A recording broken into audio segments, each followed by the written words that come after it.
Good early evening, 7:10 p.m. Eastern Standard Time in the East Coast. I'm XRP Future Millionaire, and as you know, I reside in the great state of Michigan. XRP capitulation fears may be realized. The holders of Luna found that out firsthand as capitulation has taken over for Luna, and it's down better than 38%. I had a targeted move on Luna, as many people know who watch me cover Luna on a daily basis, of $32. And that targeted move, I thought would hit somewhere around, where was it at? 32 is right here. That's what we've been calling out, but it's happened a lot quicker than I even thought. But I said if it capitulated down, we could get down to $32. And now we've capitulated down. We're down better than 38%. Luna, which just, a week ago, 2 weeks ago, was at $113, and I had a sell warning for everybody, and I said, get the fuck out of this. It's going way down to $32 if it hits its worst case scenario. And guys, it's serious. Luna could very well be showing us what's about to happen in the market. We're about to go volatile here, it looks like. I don't think XRP is quite done yet.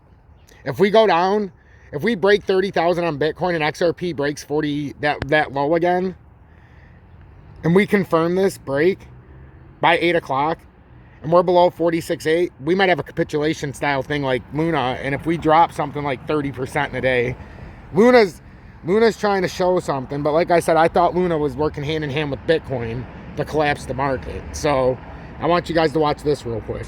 Welcome back. President Biden's approval rating hovering in the low 40s, and now his grade on the economy is getting cut. Our very own Rick Newman is here with his latest report card. Rick, what can you tell us? Tracking the... Okay, we already know about this. I don't give a crap about Biden.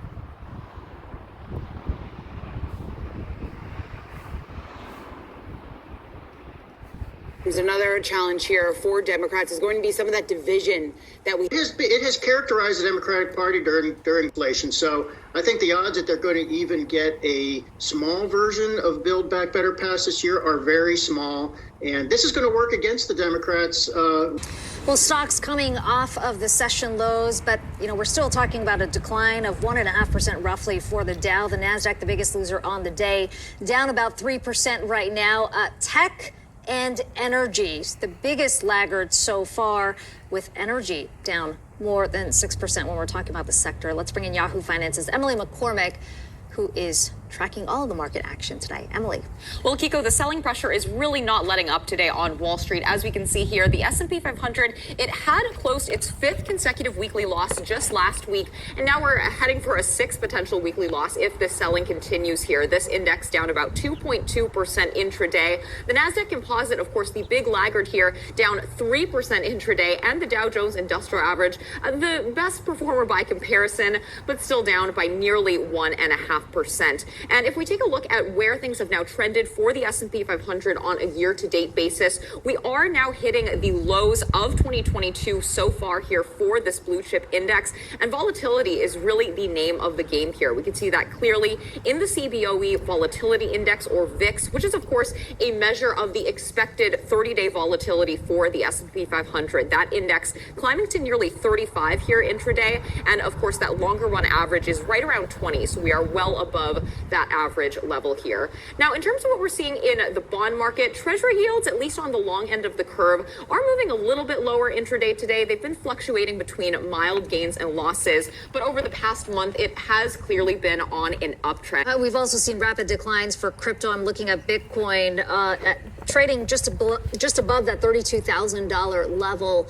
What are we seeing in terms of crypto-linked stocks? Well, taking a look quickly just at the cryptocurrency price action to begin with here, we've seen a lot of pressure for Bitcoin, for the major cryptocurrencies over the past several days, and that's really coming to a head today. We can see Bitcoin is down another 6%. You'd have to go all the way back to July 2021. That is the lowest level that Bitcoin is now trading at, down about 44% now over this 1 year period. And when it comes to crypto-linked stocks, naturally, when we see cryptocurrencies under pressure, these crypto-linked stocks such as Coinbase, for example, even PayPal, of course, which just recently reported results, in Square, also really seeing quite a bit of selling action as well. Now, Coinbase is slated to report its quarterly results tomorrow afternoon, so we'll see how this company performs then. But just based on what we're seeing in the cryptocurrency price action, investors not really showing a whole lot of optimism here for these names, Akiko. Yeah, hard to find optimism anyway.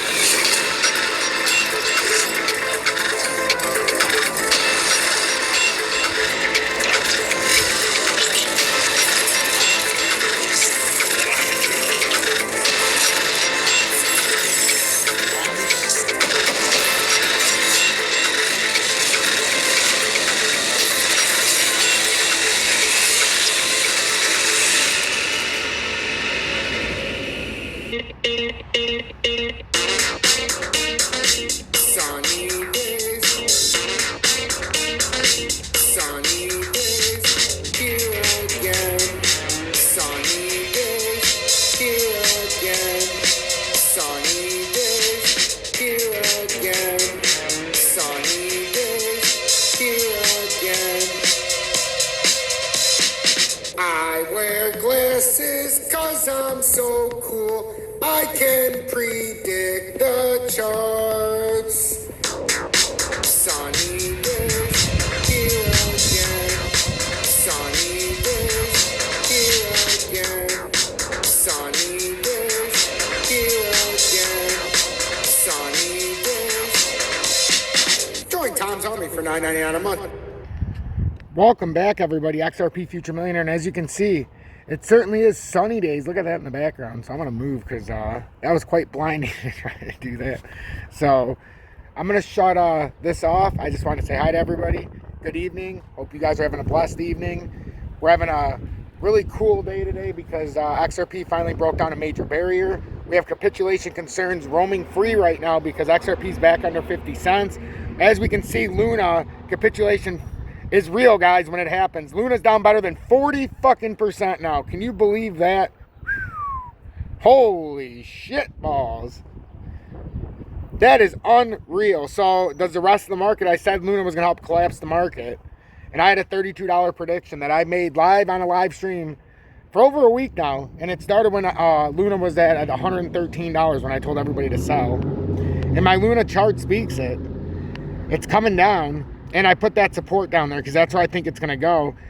Actually, it's a little lower because I had this support down here and I said, I think we're going to hit this bottom here, that wick, and we'll double bottom where that wick was because I didn't think the uptrend was going to hold in the descending triangle. I said wasn't going to hold.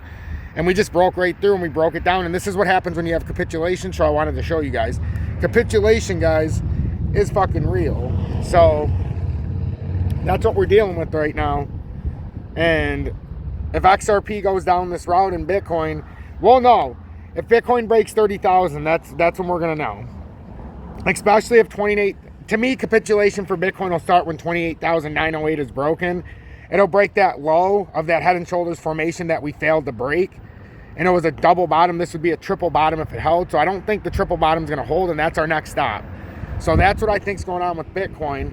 Now the question is, can we get a bounce? That's what we're trying to find out right now. We can't find that out until we see what's gonna happen. XRP technically is still in this falling channel that was created, and until it breaks this falling channel with a daily close, technically we can trade inside of it. But if it breaks and as a close, our next move, if we break below 47.8 roughly, we'll give it, our next move would be 42 cents, and then capitulation could start because you could just go out of fucking control because people be like, oh my fucking god, I can't believe XRP's fucking down at 42. I'm out. Fuck this shit. I'll take my 30% off and get the fuck out of here. 80% some people. So just pay attention, guys, and be alert.